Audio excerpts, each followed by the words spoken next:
Hey guys, how are you? This is Ishai Breslauer, your host of the CRE SharkEye Show. I hope you guys are doing fantastic. Thursday, we try to go mellow a little bit, even though sometimes I have great guests and I try to bring them. It falls on Thursday and we get into the details, but Thursdays are many, many times dedicated for a little bit more of a lighter type of a show. And today, what I want to talk about is the difference between commercial real estate careers versus commercial real estate investing careers. Because sometimes I talk about this and someone asked me, what do you mean when you say careers or investing careers? What is that? What's the difference between those two? And I owe you an explanation. I want to tell you what it is. So let's start with the aspect of an investing career, which is more simple. That's what everybody talks about nowadays. That's what everyone is referring to when we talk about commercial real estate investing careers. That's what they want to know.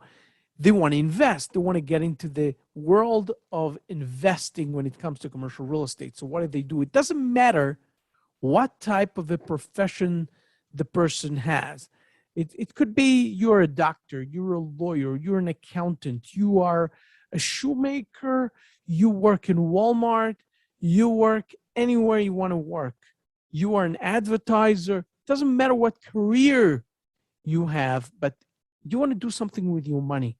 You want to get your money to work for you. That's an investing career.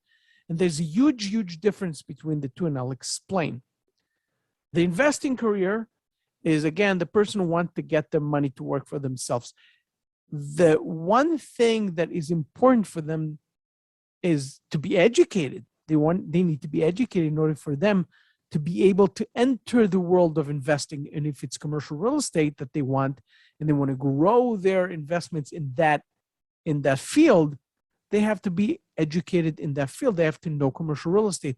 However, and that is a huge however, they don't have to be experts. They have to know how to find the deals in a pretty basic way if they want to lead the deals and get really heavy and down to the details of the ownership. That's one thing. But it's highly recommended for people who are professionals, who have a job or are busy. And life is hectic, guys. And you know it. Life is hectic. And in that case, I would strongly suggest to educate yourself as a passive investor. I'm going to repeat that. You have to educate yourself as a passive investor, not an active leading entrepreneur or a sponsor, as we call it in the commercial real estate, or a general partner.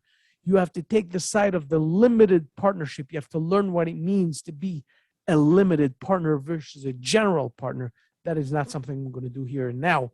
But in general, the general explanation is that the general partner, the sponsor, is the honcho who rides the deal. There's a person, let's say it's a multifamily deal, is a person who connects to the brokers to find him or her the deal, to find that property, to find that asset, and to actually work really hard on that asset, and to find a way how to reposition it, to do the whole acquisition process, the full due diligence, to get all the team together. If it's attorneys, if it's anyone, bankers, financiers, mortgage brokers, and the person has to sign the loan, a lot of stuff. I'm not going to get into everything today, but that's the general partner. That's the person who runs the show.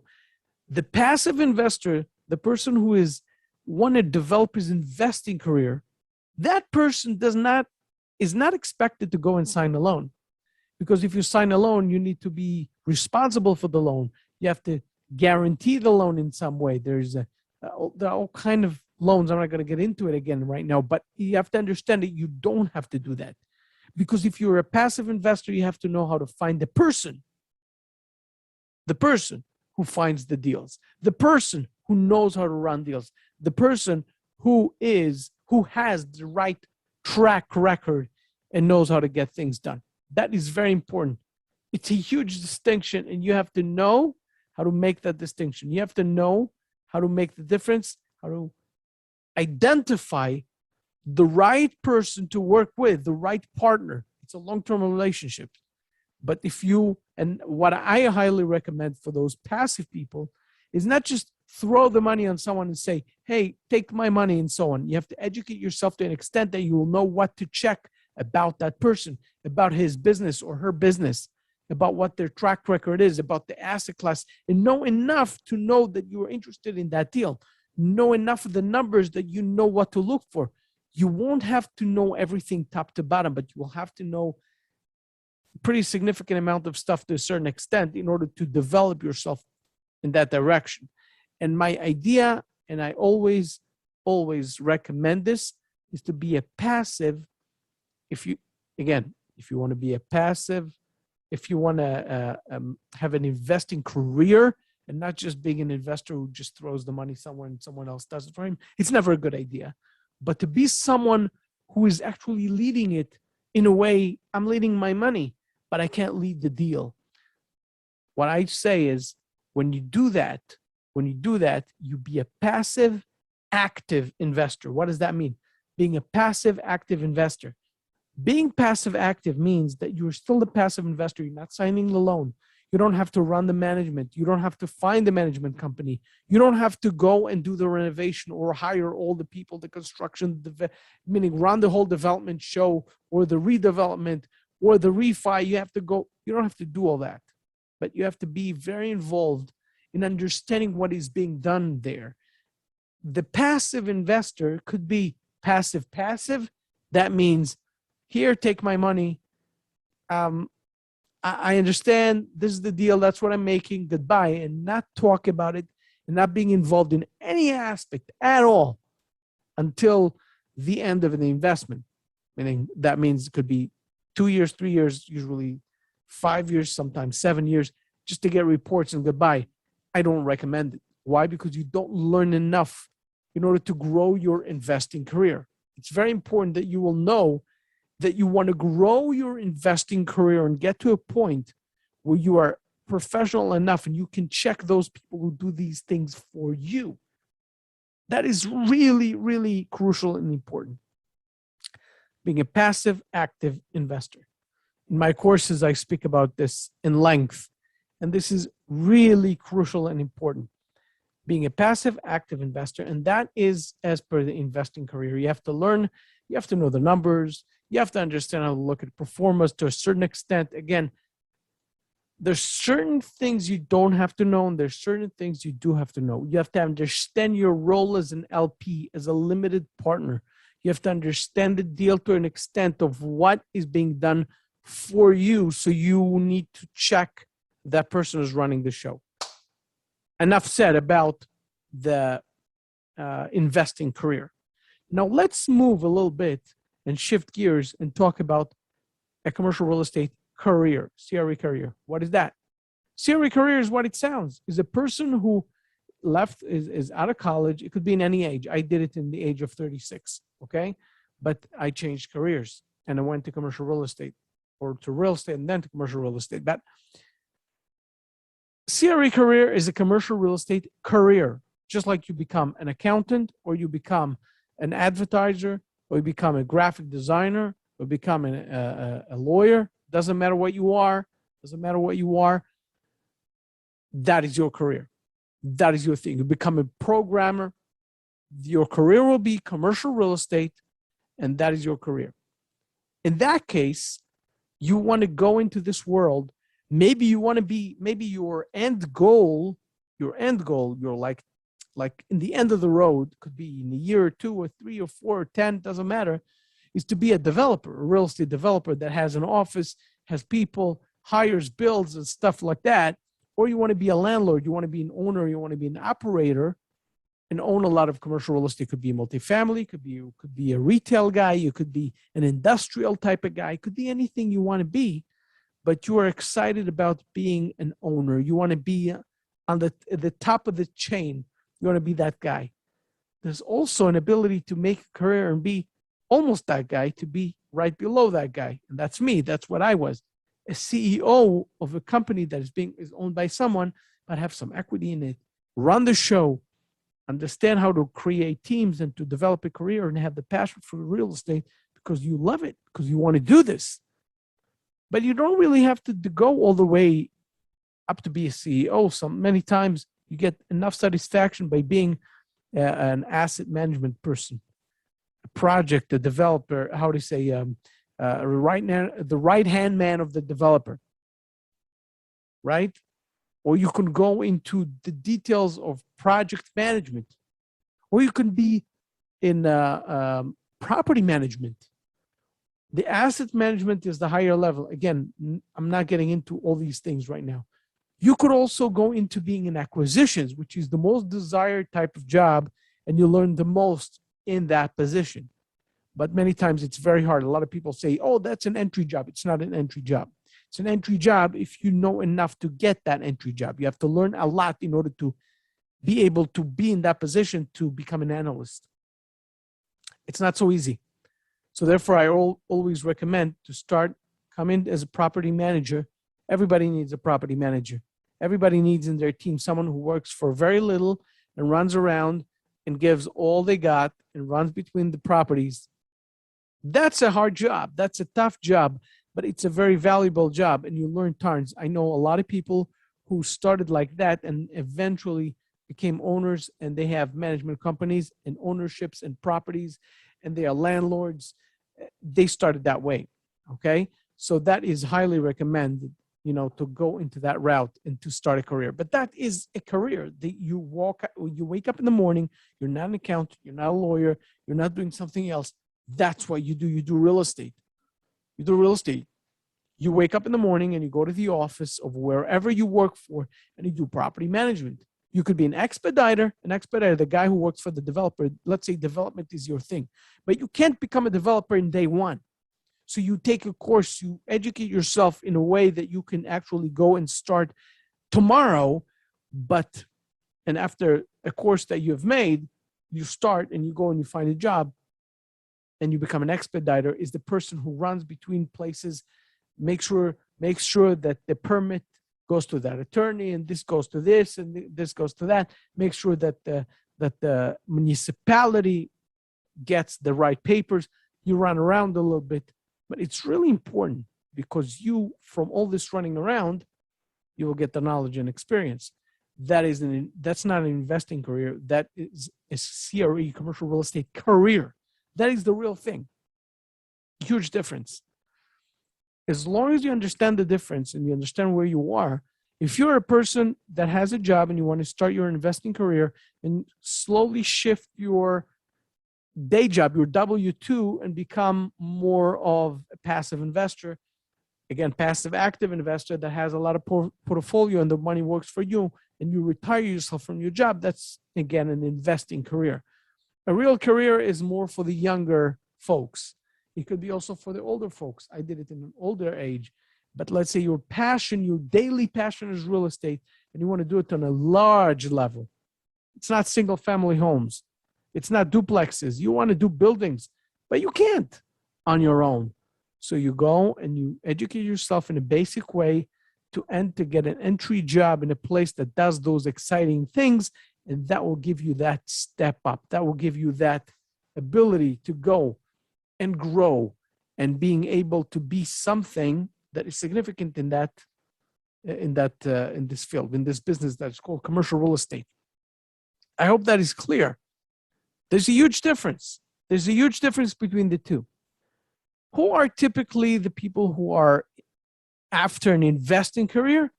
Everybody. Everyone could go after an investing career. Again, those people who want to try to retire, to quit their job, their W-2, and go and become investors, could be boomers, could be baby boomers, could be the people who are in an older age, they have some money, and they want to start something new. I'll give you an example. I know a lot of people who have retired. They retired. They're done with their job. They worked for many, many years, and they retired at the age of 65, which is too early, in my opinion, to be retired, but they have retired. That's it. That's the case. That's their situation. That's where they are in life. So they came to a decision that since they have a little money, not too much, but they have some money, they want to do something with it. They want to do something useful with their money, and they want to create a future for their children, for themselves, at least for the next few years that they're alive. It could be 30 years.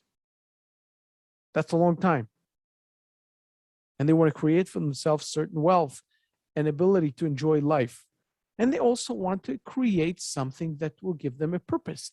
They want to wake up in the morning and know that they're doing something useful with themselves, for their children, for their families, and something interesting. So it could be in any age. Investing career could start in any age. I remember, and I had a session on what do you call it? What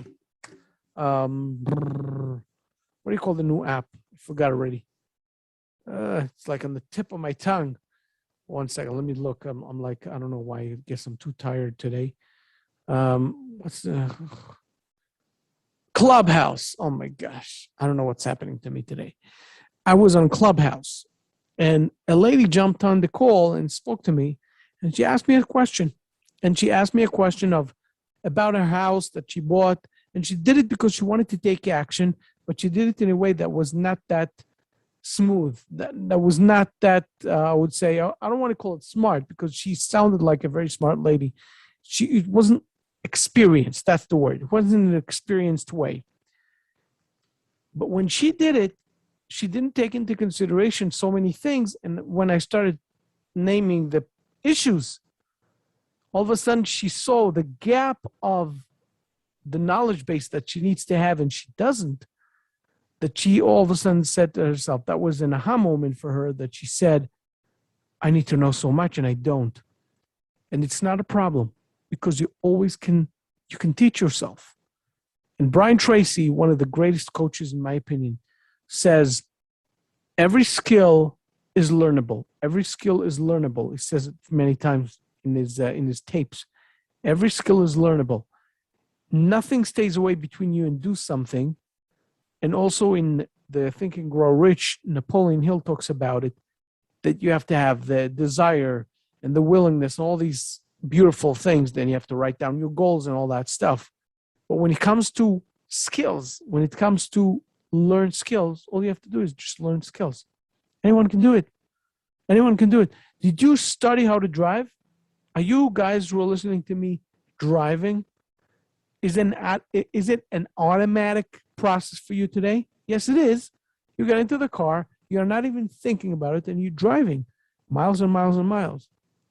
Think about when you were so young and you were learning how to drive, what type of thing it was. You were so young and excited about driving that it was not even an issue for you, because you knew that everybody does it and you have to do it.